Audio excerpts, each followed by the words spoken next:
बघा, काल आपण सिंपल इंटरेस्ट म्हणजे सरळ व्याजाला सुरुवात केली होती. आज आपण त्याच्या पुढचे गणित बघणार आहे. थोडे बेसिक पाहिले होते आपण. तेच बेसिकपासून परत सुरुवात करून आपण पुढे कसे कसे त्याचे टॉपिक बदलत जातात, टाईप बदलत जातात ते बघणार आहे. तर सिंपल इंटरेस्टवर याच टॉपिकवर आज आपले गणित असतील.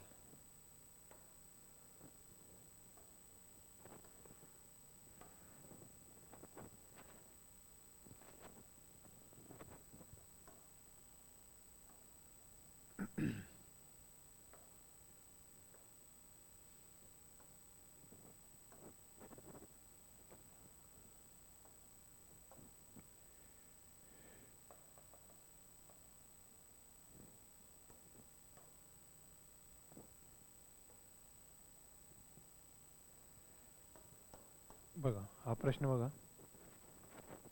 काय दिलंय प्रश्नामध्ये?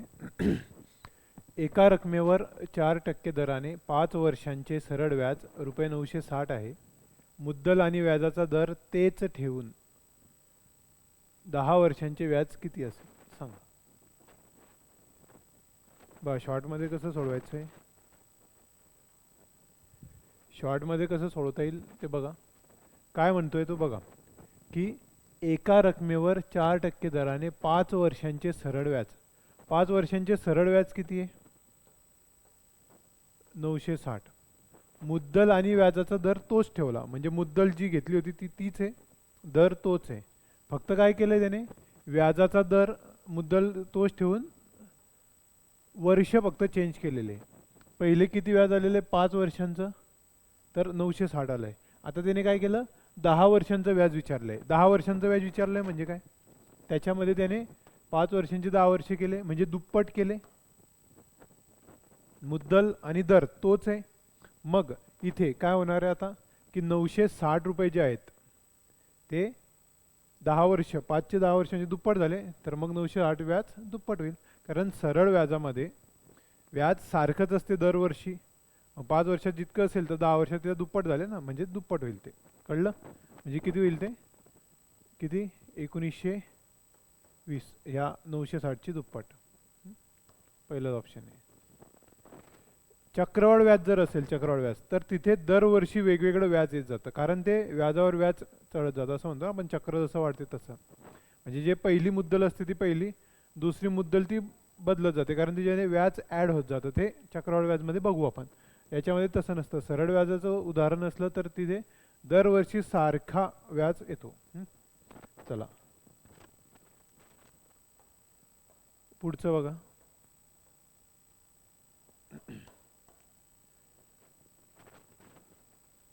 काय दिलं इथे? ₹1000चे 10% दराने 146 दिवसांचे सरळ व्याज किती असेल? ₹1000चे 10% दराने 146 दिवसांचे सरळ व्याज किती असेल सांगा.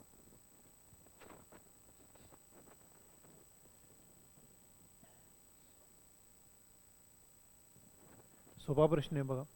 मुद्दल दिलेली आहे, मुद्दल आहे, दर दिलेला आहे, आणि 146 दिवसांचं विचारलेलं आहे. दिवस 146 दिवस म्हणजे किती?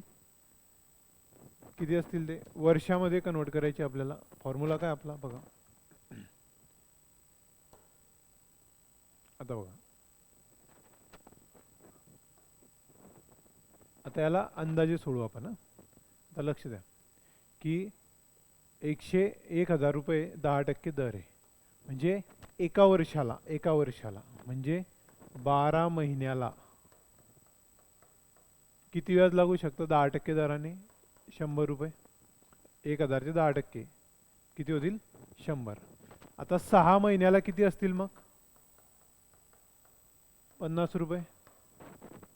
लक्ष आलं? व्याज एका वर्षाचं 1000, 100, तर 6 महिन्याचे 50 रुपये असतील. आता तो 146 दिवसांचं विचारतोय. आता एका वर्षाला 365 दिवस असतात, समजण्यासाठी 360 करू आपण. आणि 360 एका वर्षाचे दिवस, मग 6 महिन्याचे दिवस 180. समजलं? 180 दिवस असतात.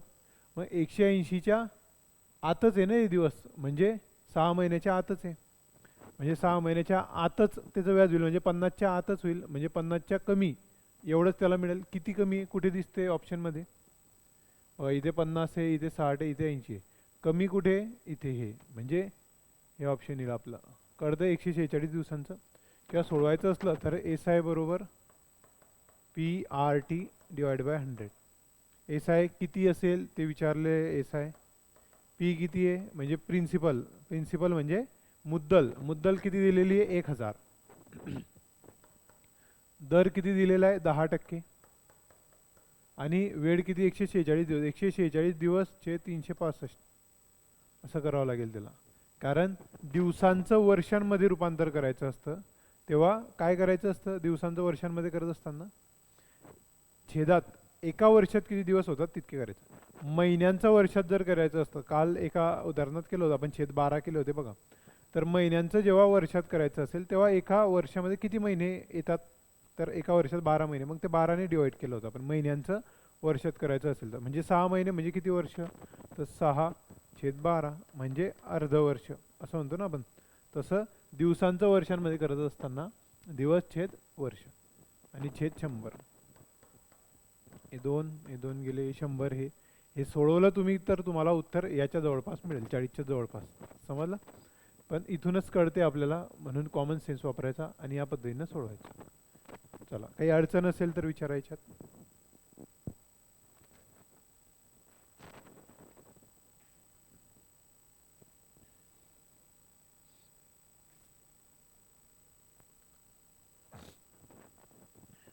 बघा पुढचा प्रश्न महत्वाचा आहे.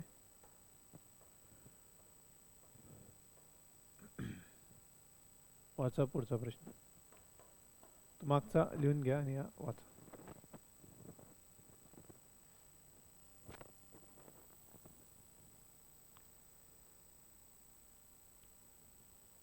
काय दिलाय? जर ₹12,000 ची रक्कम 4 वर्षात 15,360 झाली तर दर काय आहे? दर विचारलेला आहे. दरचा अर्थ काय असतो? आर काढायचा आपल्याला. दर, रेट म्हणजे काय? तर एका वर्षाला किती, किती टक्के, एका वर्षाला किती टक्के, ते व्यवस्थित लिहून घ्या. की दर म्हणजे काय? इथे एका वर्षाला, एका वर्षाला. समजलं? आता बघा दिलं काय? 12,000 रुपये 4 वर्षामध्ये किती झाले? 15,360. म्हणजे किती एक्स्ट्रा झाले? यांचा फरक काढू आपण.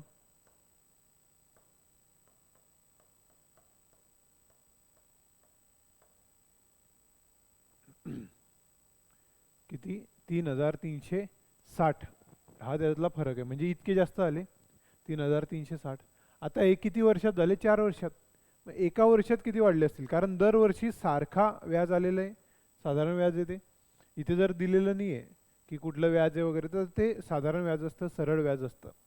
तर 3,360 हे 4 वर्षात आलेले. मग एका वर्षात किती असतील? तर 3,360 छेद 4 करा. जे एका वर्षामध्ये किती वाढतील? तर बघा, 4 8 32, 4 चौक 16, 0 म्हणजे 840. म्हणजे एका वर्षाचं व्याज किती आहे? 840 रुपये. किती? इथे लिहा बरोबर. एका वर्षाचे व्याज किती आले? 840 रुपये आले. आता हे 840 रुपये कोणावर आले? मुद्दल कोण आहे? 12,000.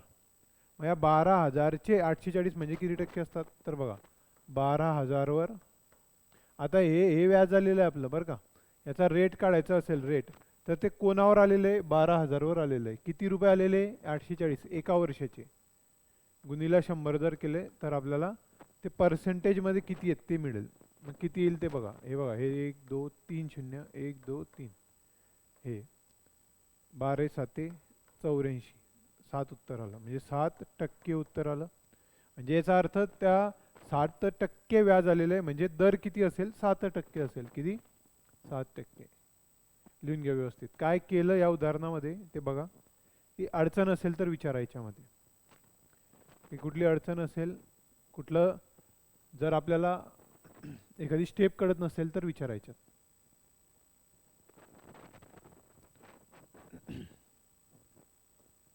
आणि पुढचा प्रश्न आहे बघा,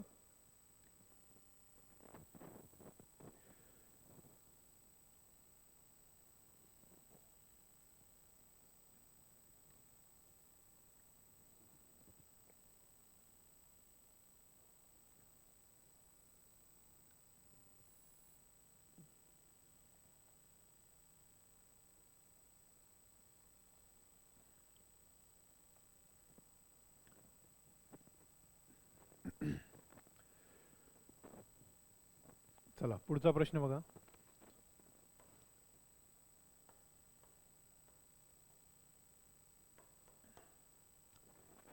एका व्यक्तीने ₹5,000 एका बँकेत 6 वर्षांसाठी 5% दराने आणि ₹7,000 दुसऱ्या बँकेत 5 वर्षांसाठी 6% दराने गुंतवले, त्याला एकूण किती व्याज मिळेल? बघा, पहिली कंडिशन काय की ₹5,000 आहेत, 6 वर्ष, आणि दर किती आहे? 5%. म्हणजे एका वर्षाला 5%, मग 6 वर्षाचे किती होतील? 5 × 6 = 30% होतील. किती होतील? 30% होतील. समजलं नाही? दर दर दर म्हणजे एका वर्षाचा, मग 6 वर्षांसाठी किती होतील? 30% होतील. म्हणजे याचं व्याज किती होईल? व्याज 30%. या 5,000चे 30%. 30% किती होतील 5,000चे? 10% किती होतात 5,000चे? 500. मग 10 10 10 म्हणजे 500 500 500, म्हणजे व्याज किती येईल? 1,500. हे आपण शॉर्टमध्ये सोडवलं, किंवा तुम्ही हे माहिती त्या PRT आपण 100 मध्ये टाकली तर हेच उत्तर येईल 1,500. समजलं? आता पुढचं बघा, दुसरी कंडिशन. ₹7,000 आहेत, किती? 5 वर्ष, दर किती? 6%. मग व्याज किती आलं? व्याज 6 × 30%च होईल, कारण 6% दर आहे, 5 वर्ष, मग 6 6 6 5 वेळा, म्हणजे 30% व्याज येईल. 30% होण्याचे याचे 30% किती होतील? 10% होतात 700. 30% होतील 7 × 21, म्हणजे ₹2,100 होतील. किती? इथलं व्याज किती आलं? 2,100. इथलं व्याज 1,500. आता त्याला एकूण किती व्याज मिळेल? एकूण किती व्याज मिळेल? इथे 1,500 मिळालं, इथे 2,100 मिळालं. मग 1,500 आणि 2,100 किती होता? 3,000. बघा 600 किती होतात? 3,600. ऑप्शनमध्ये नाही आहे का? ठीक आहे, 3,600 लिहून घ्या. इथे 1,500 आणि तिथे 2,100. चला, कोणाला काही अडचण आहे याच्यामध्ये?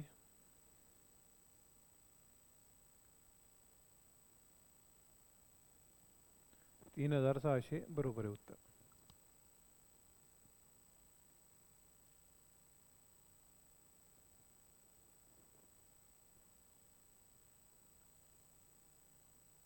आणि हेच त्या PRTच्या फॉर्म्युल्यात जरी टाकले तरी उत्तर मिळेल बरं का. कसं? इथे बघा, बघा इथलं इथे व्याज किती येईल? PRT, P किती इथे? P म्हणजे मुद्दल. दर किती आहे? 5. काळ किती आहे? 6 वर्ष, छेद 100. बघा, हे 5 × 30, 30 × 50, 3 × 15, आणि इथे 2 शून्य म्हणजे 1,500. असं इथे सोडवा, इथे 2,100 उत्तर येईल. दोघांचं व्याज किती असेल? 1,500 आणि 2,100 3,600 असेल. असं सोडवता येईल आपल्याला.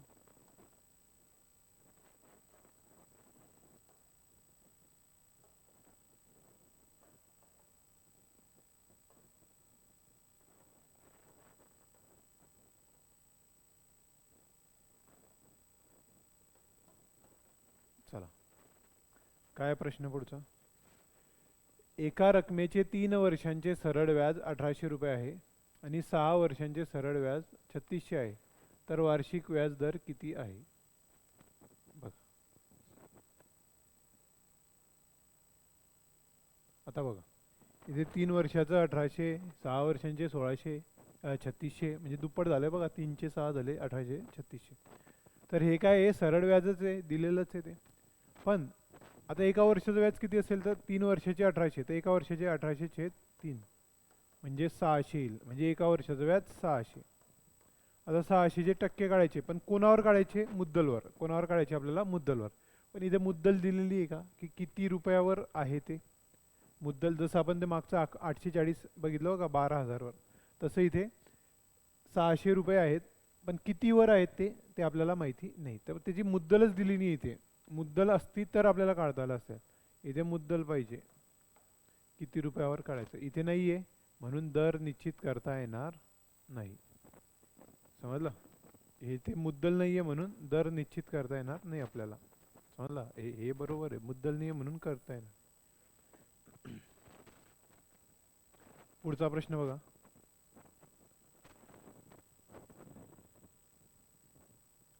रुपये 400 ची रक्कम किती दराने 4 वर्षात 560 होईल? बघा आता इथे मुद्दल दिलेला आहे 4.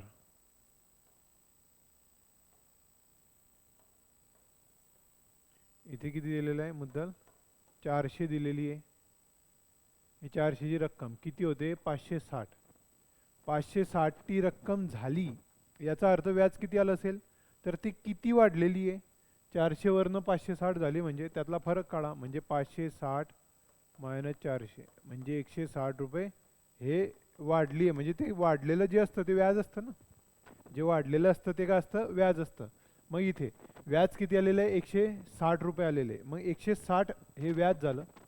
हे किती वर्षांचं आहे? 4 वर्षांचं आहे. 4 वर्षामध्ये 560 व्याज आहे. तर एका वर्षात किती असतील? 160. 160 व्याज आहे. तर एका वर्षात किती असेल? 160 चे 4 करा म्हणजे 4 चोक 16 म्हणजे 40 रुपये व्याज आलं. आता हे 40 रुपये व्याज आलं. इथे लिहितो 40 रुपये व्याज आलं. कोणावर आलेलं आहे ते? 400 वर.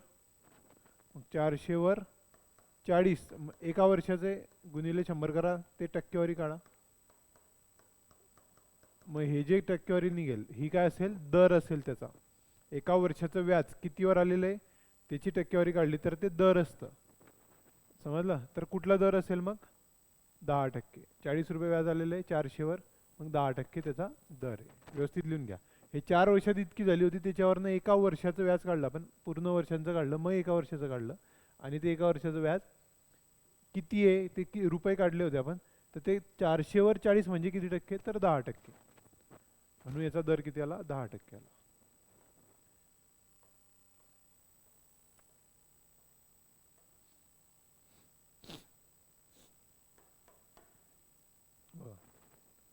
पुढचं बघा.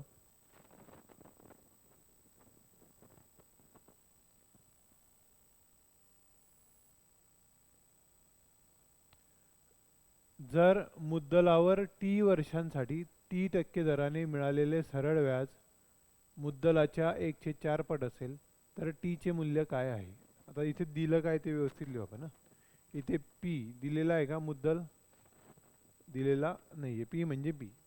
मग टी वर्षांसाठी, वर्ष टी म्हणजे टी वर्ष दिलेले, टाईम म्हणजे टाईम, आणि T% दराने म्हणजे रेट जो आहे रेट तो किती दिलेला आहे?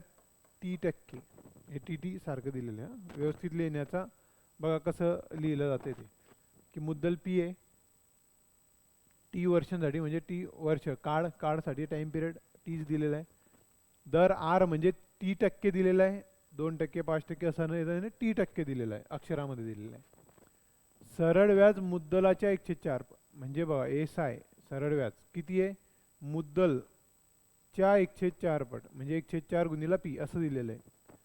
पट म्हणजे काय? गुणाकार. 1/4 पट कोणाच्या? पीच्या, मुद्दलाच्या.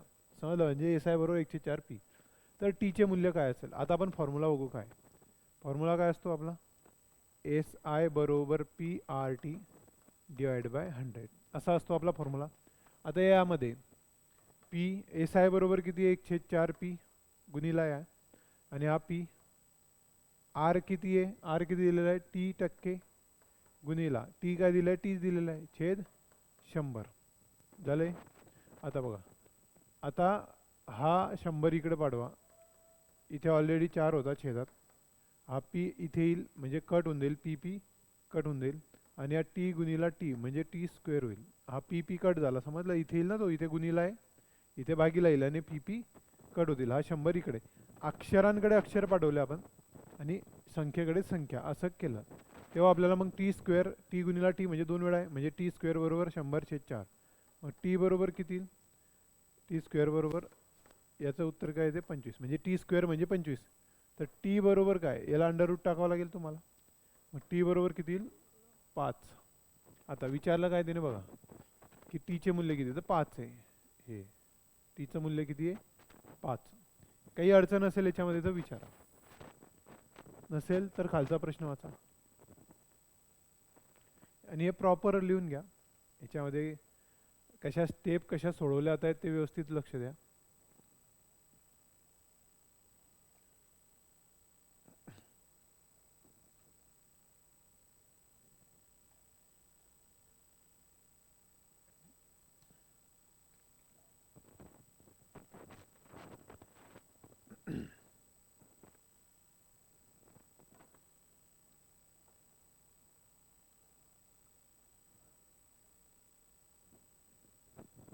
चला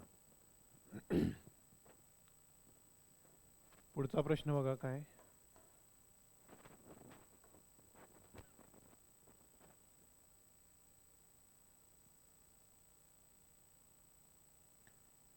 एका रकमेचे 10% दराने 3 वर्षांचे सरळ व्याज त्याच रकमेचे 8% दराने 4 वर्षांच्या सरळ व्याजापेक्षा 200 रुपये 200 ने कमी आहे, तर मुद्दल किती आहे. आता बघा, एक रक्कम आहे कितीतरी, ती असेल कुठली तरी 100% असते, ती मुद्दल म्हणजे 100% असते, समजलं. ती किती आहे ती आपल्याला माहिती नाही. आता त्या रकमेचे 10% दराने 3 वर्षांचे सरळ व्याज. आता मला सांगा 10%चा दर आहे आणि 3 वर्षांसाठी आहे, म्हणजे त्या रकमेचे किती टक्के झाले. म्हणजे पहिल्या कंडिशननुसार त्या रकमेचे व्याज किती झाले टक्क्यांमध्ये, तर 10% 3 वर्षांसाठी म्हणजे 30% झाले, समजलं. आणि दुसरं की त्या रकमेचे 8% दराने 4 वर्षांचे सरळ व्याज. आता 8% दराने 4 वर्षांचे सरळ व्याज म्हणजे 8 चोक 32% झाले व्याज इथे, समजलं का. इथे 32 आणि इथे काय झाले 30% झाले. यातला फरक किती, हे 30% 32% कोणाचे, तर ते मूळ जी रक्कम आहे आपली, म्हणजे मूळ जे आहे हे मुद्दल त्याचे, ते 100% मानतो आपण, कारण ते मूळ असतं त्याच्यावरनं कमी जास्त होत असतं. आता इथे व्याज किती आहे 3 वर्षांचं 10% दराने, 10 10 10 म्हणजे 30%. इथे व्याज किती असेल 8 8 8 8 म्हणजे 8 चोक 32 32%. दोघांमध्ये फरक किती आहे बघा, 32% वजा 30%, 2% फरक आला. आणि त्याने पैशांमध्ये दिलेला आहे फरक, ती सरळ व्याजापेक्षा 200 ने कमी आहे, म्हणजे इथलं जे दर आहे, इथलं जे व्याज आहे ते याच्यापेक्षा 200 रुपयाने कमी आहे, समजलं. आता इथे दिसते काय आपल्याला की हे जे 30 आहे 32 पेक्षा 2% ने कमी आहे, आणि तो म्हणतोय 200 ने कमी आहे. याचा अर्थ काय झाला की हे 2% म्हणजे 200 रुपये, हे 2% म्हणजे 200 रुपये. त्याने दिलेले पैशामध्ये आपण काढलं टक्क्यांमध्ये की किती टक्के कमी आहे. आता मला सांगा मग मुद्दल किती आहे, मुद्दल 100%, मुद्दल किती आहे 100%, तर 2% बरोबर 200 रुपये, तर 100% मुद्दल आहे ना. मुद्दल बरोबर किती, हे प्रोपोर्शनॅलिटी जर तुम्ही आता आठवत असेल तर बघा, आपण शिकलेले आधी पर्सेंटेजमध्ये वगैरे, त्यानुसार सोडवतोय. 2% म्हणजे 200, तर 100% म्हणजे किती. हे 200 इथे येतील, 200 गुणिला 100/2 गुणिला सॉरी बरोबर एक्स. काढा मग, एक्स काय घेतलाय आपण, मुद्दलच घेतलाय ना. मग बघा बे हे 100 गुणिला 100 म्हणजे 10,000. मुद्दल मुद्दल किती आली 10,000. बघा हे इथे 10,000 रुपये येईल. ती लिहून घ्या, व्यवस्थित लिहून घ्या. प्रश्न सोपाच आहे, कन्सेप्ट माहिती असला तर प्रश्न सोपा जाईल.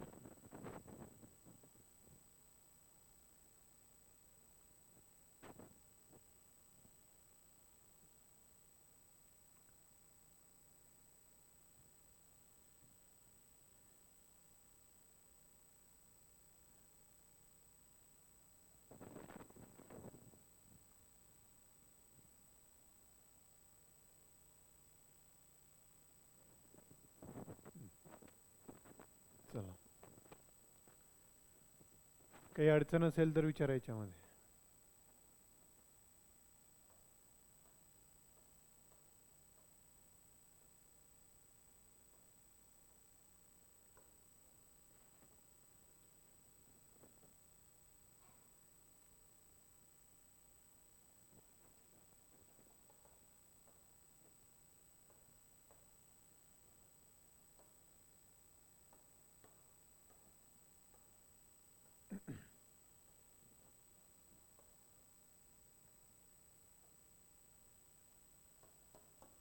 बघा काय प्रश्न आहे पुढचा.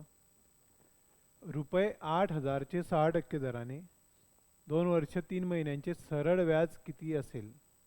आता शॉर्टमध्ये सोडू आपण हं. त्या याच्यात टाकणार नाही, आपण फॉर्म्युल्यात टाकणार नाही. कसं बघा, आता 8,000 रुपये आहेत, हे पी आहे, 6% दर आहे, 6% दर आहे, रेट 6% म्हणजे प्रतिवर्ष, समजलं. म्हणजे एका वर्षाला 6% मिळतील असं त्याचा अर्थ आहे. कोणाचे 6%? या पीचे, समजलं. हा पी आहे, या मुद्दलाचे 6% एका वर्षाला मिळतील. आता मला सांगा की इथे वर्ष किती आहे, 2 वर्षे आणि 3 महिने. आता 6% एका वर्षाला मिळतात, मग याचे 6% काढा, 6%. किंवा मग 2 वर्ष आणि 3 महिन्यात किती टक्के मिळतील तर बघा, एका वर्षात 6%, दुसऱ्या वर्षात 6%. आता इथे उरले किती, 3 महिन्यात, समजलं. पहिलं वर्ष दुसरं वर्ष आणि 3 महिन्यात किती मिळतील मग, 3 महिन्यात किती मिळतील, एक एक वर्ष, 2 वर्षाचे 6-6%. आता 3 महिन्यामध्ये किती, तर एका वर्षामध्ये 6%, समजलं. म्हणजे 12 महिन्याचे 6%, 6 महिन्याचे अर्धे होतील म्हणजे 3%, आणि 3 महिन्याचे परत अर्धे म्हणजे 1.5%. म्हणजे टोटल टक्के किती मिळत आहेत इतके. किती आले हे बघा, 6 आणि 6 12 13, म्हणजे टोटल किती, 13.5%. मग 13.5% किती होतात, 8,000चे. 8,000 आहे ना मुद्दल. मग बघा 8,000चे 13.5% असं काढतो ना आपण. किंवा 8,000 म्हणजे किती आहे, 100%. तर 13.5% म्हणजे किती असतील असं काढा. किंवा 8,000 आहे, 8,000चे 13.5% काढायचे आपल्याला. ते 8,000चे 800 म्हणजे 10% झाले. 1% किती होईल, 2 इकडे या म्हणजे 80 होईल. हा 1% झाला, परत 80, परत 80 म्हणजे 2 3 13 झाले नाही. अर्धा टक्का किती असेल, 80चा अर्धा म्हणजे 40. म्हणजे किती होतील ते बघा, 0 हे 8 × 24 आणि 4 28, 2 म्हणजे 1080. किती होतील ते, 1080. लिहून घ्या. कशी करा, टक्के कशी करा. जर असे काढले तुम्ही की 8,000 म्हणजे 100%, तर 13.5% म्हणजे किती, हे प्रोपोर्शनॅलिटी पाहिली आपण ना आधी. 8,000 इकडे पाठवा, एक्स बरोबर 13.5/100 गुणिला 8,000. हे 2 गेले, हे 2 गेले, त्याला 1 0 याला द्या म्हणजे 135 गुणिला 8. 8 पंचे 40, आजच्याला 4, 8 × 24 आणि 4 8, आजच्याला 2, 8 1 8 आणि 2 10 म्हणजे 1080 इतके रुपये होतील ते. चला, यामध्ये काही अडचण असेल तर बघा. तुम्ही टक्केवारी कशी काढायची आहे आपल्यावर आहे, त्याच्यानुसार काढायचं आणि उत्तर काढायचं आहे. लिहून घ्या हे व्यवस्थित. आणि पुढचा प्रश्न बघा.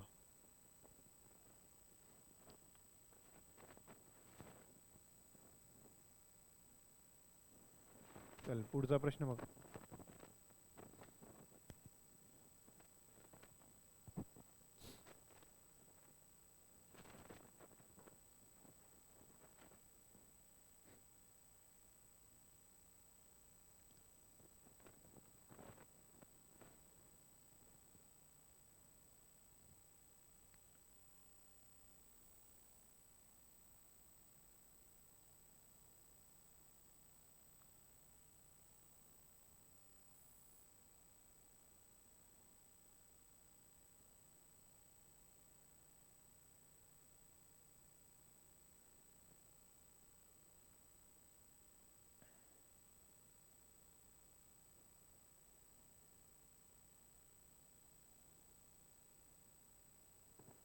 चला आता प्रश्न व्यवस्थित समजून घ्या.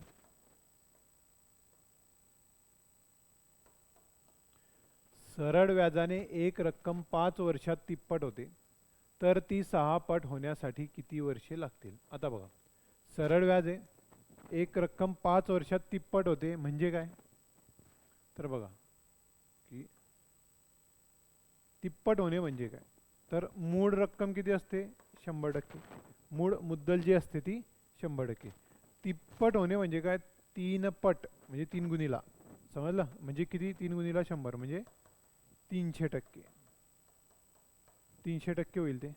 आता ती रक्कम तिप्पट झाली म्हणजे 100चे 300% झाले. म्हणजे यामध्ये नेमकं काय, 100% तर मुद्दल आहे आणि प्लस किती उरले, 200%. 200% काय झालं, याचं व्याज झालं. समजलं? म्हणजे 3 वर्षामध्ये काय झालं, सॉरी किती, ते 5 वर्षात, 5 वर्षात काय झालं, तर मुद्दल जी होती तिप्पट झाली. याचा अर्थ 300% आली, तर तिच्यात मुद्दल तर 100% आणि व्याज किती आलं, 200%. जर मी म्हटलं दुप्पट झाली तर मुद्दल किती असेल, दुप्पट झाली म्हणजे 200% झाली, मुद्दल असेल 100 आणि व्याज असेल 100. मी म्हटलं 10 पट झाली, 10 पट म्हणजे किती, 10 गुणीला 100 म्हणजे 1000%. 1000%मध्ये 100% असतील मुद्दल आणि 900% असतील व्याज. समजतंय? हे या पद्धतीने करायचं आपलं. म्हणजे 5 वर्षामध्ये 200% व्याज मिळतं. लक्षात आलं? 5 वर्षामध्ये तिप्पट होते रक्कम म्हणजे व्याज किती येतं, 200%. आता मला सांगा की 6 पट होण्यासाठी किती वर्ष लागतील. आता 6 पट म्हणजे किती, 6 पट म्हणजे 6 गुणीला 100 म्हणजे 600%. समजलं? म्हणजे 600%. 600%मध्ये 100% मुद्दल आहे, म्हणजे प्रिन्सिपल म्हणतो आपण त्याला ते, आणि प्लस हे उरले किती, 500%, हे झालं व्याज. आता मला सांगा की 200% व्याजासाठी किती वर्ष लागले, 5 वर्ष. तर या 500% व्याजासाठी किती वर्ष लागतील, काढता येईल आपल्याला. तर बघा परत तो फॉर्म्युला वापरू आपण, प्रपोर्शनॅलिटी, की 200% व्याजासाठी व्याज 500% का काढतोय आपण, कारण रक्कम 6 पट किती वर्षात होईल ते काढायचं आपल्याला. तिप्पट होत असताना 5 वर्ष लागले, तर 6 पट होत असताना 10 वर्ष लागतील असं नाही आहे. तर तिप्पट होताना 300% झाली रक्कम म्हणजे काय, 100% मुद्दल आणि 200% व्याज झालं. तर 6 पट होताना काय होईल, तर 100% मुद्दल तीच राहणार आहे 100%, त्याचं व्याज जे असेल ते वाढेल. मग याच्यामध्ये व्याज किती आलं आहे, 500% झालेलं आहे. मग 500% झाले, मग ते इथे 200% साठी 5 वर्ष लागले, मग 500%ला 200%ला 5 वर्ष, तर 500% व्याजाला किती वर्ष, हे प्रपोर्शनॅलिटीनुसार काढू आपण. 5 इकडे पाठवा, 5 इथे आला, चला हे सोडवा, हे 2 शून्य गेले, 2 शून्य गेले, 5 5 25, 25/2 वर्ष लागतील. 25/2 म्हणजे किती, बे एक बे, बे दोन्ही 4, बे पंचे 10, म्हणजे इतके वर्ष, 12.5 वर्ष. किती वर्ष, 12.5 वर्ष लागतील 6 पट होण्यासाठी. काही अडचण असेल याच्यामध्ये तर विचारा, व्यवस्थित स्टेप बाय स्टेप सोडवा, आणि कळत नसेल तर पुन्हा पुन्हा व्हिडिओ पण असेल आपली याची, तर त्याच्यामध्ये बघत राहा. काही अडचण असेल तर बघा. पुढचा प्रश्न सोडवा, हा लिहून घ्या व्यवस्थित.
चला पुढचा प्रश्न काय?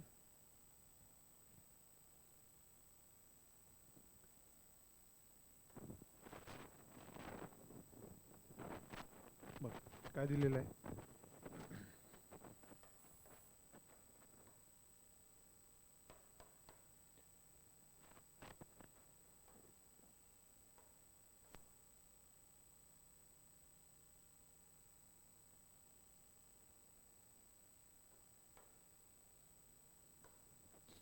बघा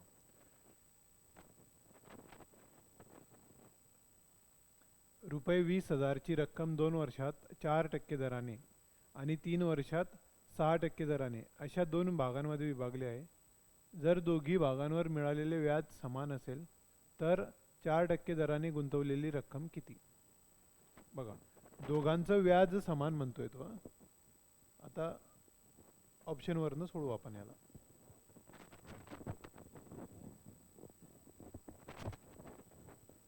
कसं तर बघा ऑप्शन कोणाचे आहेत मग? बघा 2 भागांमध्ये डिवाइड केले. आता 20,000 रुपये आहेत. आता पहिलं ऑप्शन 12,000 जर घेतलं तुम्ही तर इथे पहिली कंडिशन 12,000 आणि दुसरी कंडिशन किती रुपये होतील? 20,000ची डिवायडेशन आहे 2 भागात, तर हे 12,000 झाले आणि हे उरले किती? 8,000 असे होतील.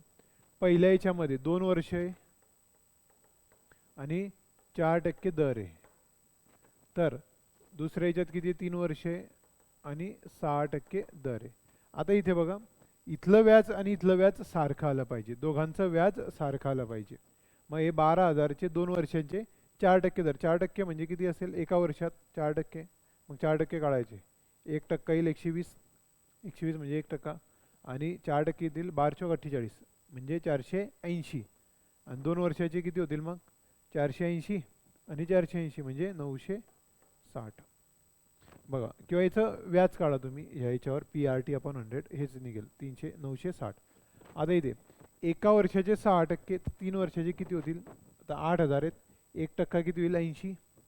मग 8×48 म्हणजे 480, 8×48 480 आणि मग 480 गुणिला 3 किती होतील? 1200 आणि 240 म्हणजे 1440 इतके होतील. म्हणजे आता हे सारखे आहेत का? हे सारखे नाही आहे. समजलं? त्या तो काय म्हणतोय की ते सारखे आहेत. समजलं?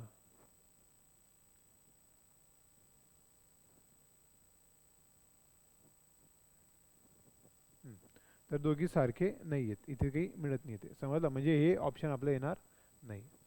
आता बघा पुढचा. जर आता इथे 2 वर्ष 4% हे सेम आहे, इथे 3 वर्ष आणि 6% हे सेम आहे. आता इथे बघा 8,000 घेऊन बघू. इथे 8,000 घेतले तर इथे 12,000 घ्यावे लागतील, कारण 20,000 आहे टोटल. डिवाइड केलं आपण. इथे 2 वर्ष किती होतील? 4 दुने 8%, 80चे 8% किती होतील? 1% किती होतो? 80. मग 8×8 64 म्हणजे 640 होतील. आणि इथे 37-18% याचे म्हणजे हमखास ते मोठे होईल, म्हणजे ते सारखे येणार नाही. आता डिवायडेशन जर असं केलं 10,000 आणि 10,000 तर हेही येणार नाही, कारण वेगवेगळं होईल ना मग ते. आता इथे जर 15,000 घेतले, एक मिनिट, इथे 15,000 घेतले आणि इथे 5,000 घेतले तर इथे किती होईल? 2 वर्ष 4%, इथे 3 वर्ष 6%. याचं 1% किती होतं बघा? 150, 15×4 60, 600 आणि 600 1200 इथे व्याज येईल. इथे किती येईल? 37-18 म्हणजे 18 सॉरी 600 काढा पहिले, 6% काढा. 1% 5×7 30 होतील म्हणजे 300, 3×3 900 होईल तो. इथे येत नाही.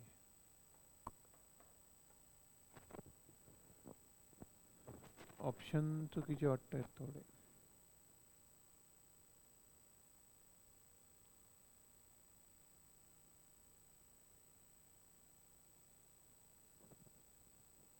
ठीक आहे सोडवू आपण. ऑप्शनवरनं ऑप्शनमध्ये चुकीचे असतील काहीतरी, ते टॅली जर झालं तर ठीक आहे. याला सोडवतात कसं बघा. तर हे पहिली कंडिशन आहे, दुसरी कंडिशन आहे. इथलं दोघांचं काय? सरळ व्याज सारखं आहे, ते किंमत काढू आपण आता. ठीक आहे, एस आय दोघांचा सारखा आहे.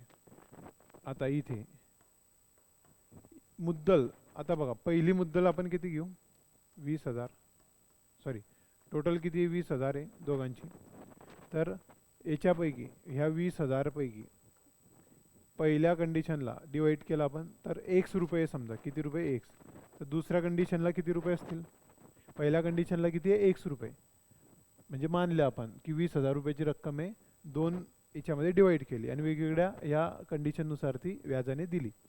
तर 20,000चे पहिली जी रक्कम असेल ती एक्स मानली, तर दुसरी किती येईल, समजा मी म्हटलं 8,000 आहे, तर दुसरी किती येईल, तर 20,000 वजा 8,000 म्हणजे 12,000 अशी येईल ती. समजा मी म्हटलं की 20,000चे हे 5,000 आहे, तर दुसरी रक्कम किती येईल, तर 20,000मधून 5,000 गेले, दुसरी असेल 15,000. तर तसं आता माहिती नाही आहे ना आपल्याला की किती एक आहे आणि किती दुसरी आहे, ती डिवाइड कशी केली ते माहिती नाही आपल्याला. मग 20,000चे हे एक्स रुपये असतील, तर उरले किती मग, उरले 20,000 वजा एक्स, म्हणजे 20,000 मग वजा करून आपण ती रक्कम येईल, म्हणजे दोन रक्कम झाल्या. म्हणजे इथलं पी काय असेल, पहिल्या कंडिशनचा पी किती असेल, तर एक्स दर किती आहे त्यांचा, पी आर, आर किती आहे 4%, आणि टी किती आहे 2 वर्ष. इथलं दुसऱ्या कंडिशनमध्ये पी किती आहे 20,000 वजा एक्स, दर 6%, आणि टी किती 3 वर्ष. आता हे एस आय बरोबर एस आय हे माहिती आहे आपल्याला. मग आता दोघी एस आय जर सारखे असतील, एस आय बरोबर एस आय, इथला वेगळा तिथला वेगळा, हे पहिल्या कंडिशनचा हा दुसऱ्या कंडिशनचा आहे, दोघी सरळ व्याज सारखं आहे, दोघी भागांवर मिळालेले व्याज समान आहेत असे आहेत. मग पहिल्याचं सरळ व्याज किती आहे, P R T upon 100, P किती आहे तिचा एक्स मानला आपण, आर किती आहे 4%, आणि वेळ किती आहे 2/100 बरोबर. इथे काय पी किती आहे 20,000 वजा एक्स, आर किती आहे 6%, आणि काळ किती आहे 3/100. हे 100 कॅन्सल झाले. इथे किती येईल बघा, 4 दुने 8, 8 एक्स बरोबर. इथे काय येईल 37 18 गुणिले 20,000 करा, 18 दुने 36, आणि हे 1 2 3 4, 1 2 3 4 समजलं, मायनस हे 18 एक्स. हे सोडवलं फक्त आपण, कॅल्क्युलेशन व्यवस्थित लक्ष द्या. आता हे 18 एक्स इकडे पाठवतो मी, इकडे आले 18 प्लस होतील मग, म्हणजे 18 एक्स अधिक 8 एक्स किती झाले मग ते 18 आणि 8 26 एक्स बरोबर 3,60,000. समजलं. मग एक्स बरोबर किती येईल बघा,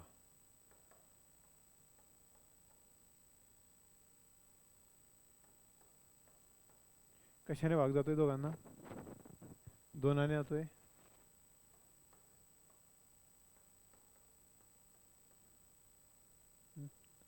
1,80,000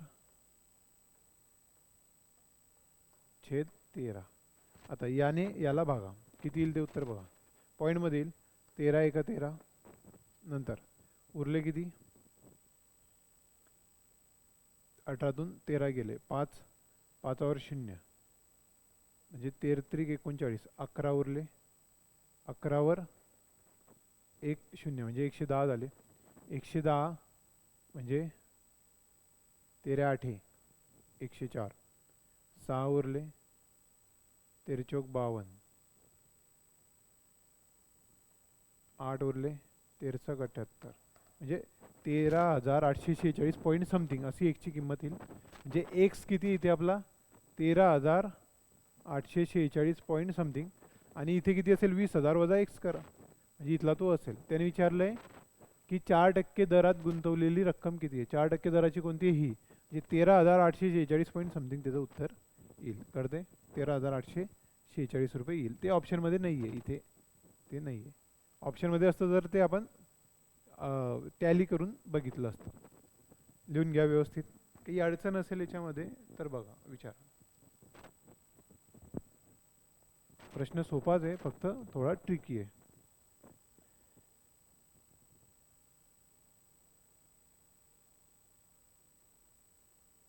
कॅल्क्युलेशन व्यवस्थित बघा इथे. कॅल्क्युलेशन जर कळत नसेल तर विचारा परत.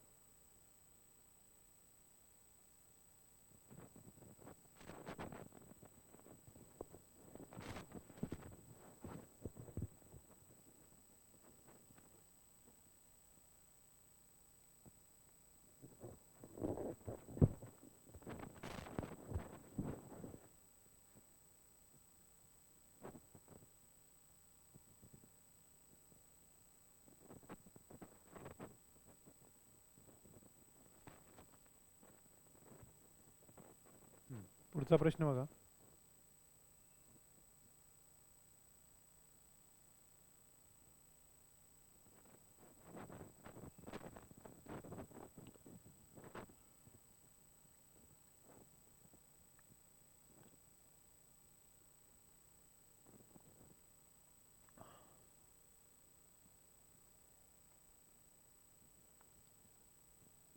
काय दिलेलं आहे तिथे? एका विशिष्ट रकमेवर पहिल्या 3 वर्षांसाठी 5% दर, पुढील 4 वर्षांसाठी 6% आणि 7 वर्षांनंतर 8% आहे. जर 10 वर्षांच्या शेवटी एकूण व्याज 4,000 मिळाले तर मुद्दल किती? बघा, व्यवस्थित लक्ष द्या. मूळ रक्कम किती असते आपली? पी. मूळ रक्कम मुद्दल म्हणजे 100% असते, एवढं लक्षात घ्या. आता तो काय म्हणतोय बघा, एका विशिष्ट रकमेवर किती येते माहिती नाही, ती 100% रक्कम आहे. तर पहिल्या 3 वर्षांसाठी 5% दर आहे. हे बघा, हे 3 वर्ष आले, पहिले 3 वर्ष, पहिले 3 वर्ष याच्यासाठी किती आहे? 5% दर आहे. 5% दर याचा अर्थ किती झाला? तर व्याज किती झालं मग त्याचं? एका वर्षाचे 5%, मग 3 वर्षांचे किती झाले असतील? 15% असं होईल ते, समजलं? तर हे बघू आपण. 3% दर आहे. आता पुढे पुढील 4 वर्षांसाठी, पुढील 4 वर्ष म्हणजे काय? पुढील 4 वर्ष म्हणजे चौथं, 5वं, 6वं, 7, म्हणजे हे, म्हणजे पुढचे 4 वर्ष, हे आधीचे 3 वर्ष आणि पुढील 4 वर्ष किती झाले? 6% दर आहे. आणि 7 वर्षांनंतर पुढे, हे बघा, हे 3 आणि 4, 7 वर्ष आले ना, आणि 7 नंतर पुढे 8 वर्ष 8%चा दर आहे. 7 वर्ष नंतर किती? 8% दर आहे. लक्ष आलं? असा दर त्याने दिलेला आहे. पुढे जर 10 वर्षांच्या शेवटी, इथे दिलेलं आहे बघा, की 10 वर्षांच्या शेवटी एकूण व्याज 4,000 रुपये मिळाले. आता मला सांगा, त्याने 10 वर्षासाठी रक्कम घेतली होती, म्हणजे ते रक्कम दिली होती, तर त्याला व्याज किती मिळते? 4,000 रुपये मिळते. मग आता 10 वर्ष म्हणजे ते डिवाइड कसे करणार? तर हे पहिले 3 वर्ष, कारण वेगवेगळ्या वर्षांना वेगवेगळं दर आहे. हे पहिले 3 वर्ष आले, हे किती टक्के दर आहे? 5% दर आहे. म्हणजे व्याज किती टक्के मिळेल त्याला?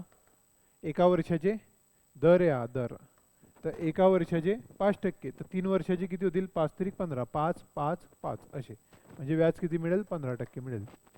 पुढचे 4 वर्ष, आता एकूण 10 वर्ष ना आपले, आता याच्यात 3 वर्ष झाले, पुढचे 4 वर्ष, पुढील 4 वर्ष दर किती आहे त्याचा? 6%. याचं व्याज किती होईल?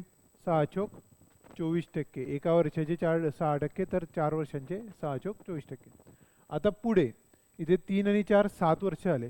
आता उरलेले किती वर्ष आहे त्याचे? एकूण वर्ष किती आहे? 10.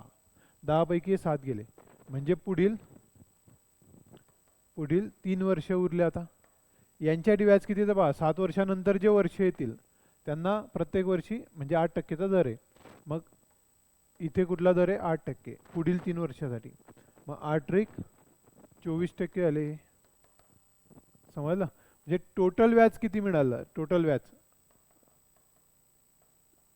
किती आहे? इथे 15% पहिल्या 3 वर्षात, पुढच्या 4 वर्षात 24, आणि त्याच्या पुढच्या 3 वर्षात 24. किती आले?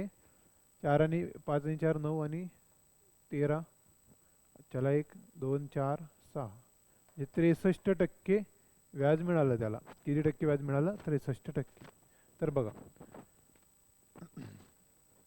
बरोबर आहे, कॅल्क्युलेशन व्यवस्थित बघा. तर 63% म्हणजे किती दिले त्याने? एकूण व्याज 4,000, 63% म्हणजे 4,000. तर 100% म्हणजे मुद्दल म्हणजे किती याच्यावरनं काढता येईल आपल्याला. समजलं. आता हे पॉईंटमध्ये दिसते जवळपास काढू आपण. हे 4,000 इकडे पाठवा. चला सोडवा हे.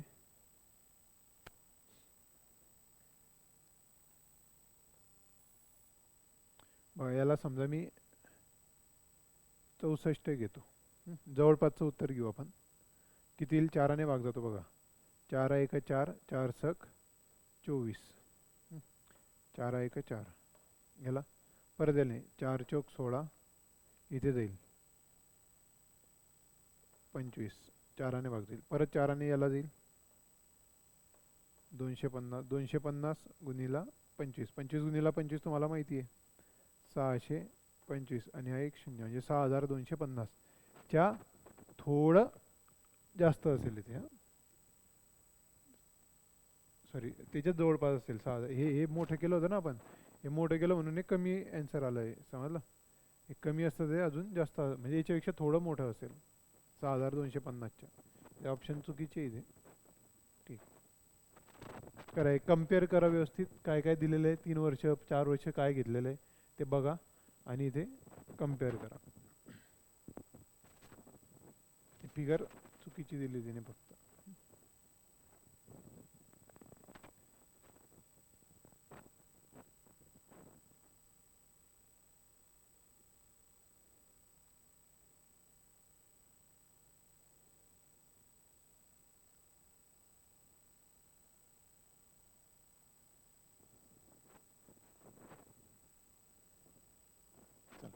आता याला साधं सोडवण्यासाठी एक लक्ष द्या.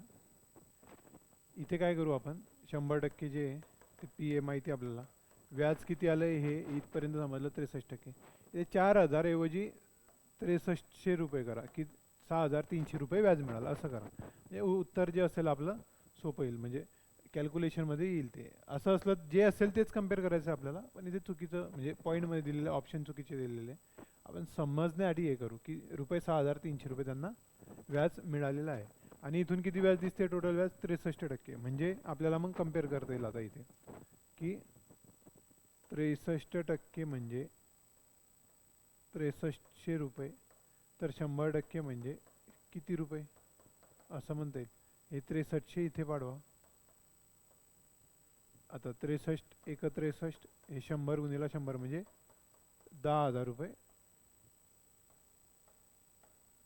10,000 रुपये इथे ते मुद्दल असेल. समजलं.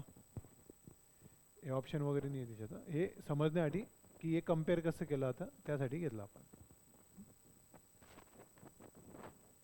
चालेल. यात काही अडचण आहे कोणाला?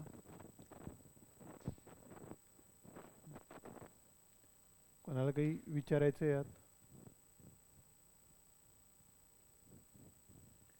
ठीक आहे. अजून काही थोडेफार प्रश्न आहे आपण उद्याच्या लेक्चरमध्ये कंटिन्यू करू. तुम्हाला काही अडत असतील प्रश्न तेही घेऊन या. तेही मला पाठवा व्हॉट्सअपवर. मी तुम्हाला ते गणितंसुद्धा घेईल. ठीक आहे. मग थांबू इथे आपण.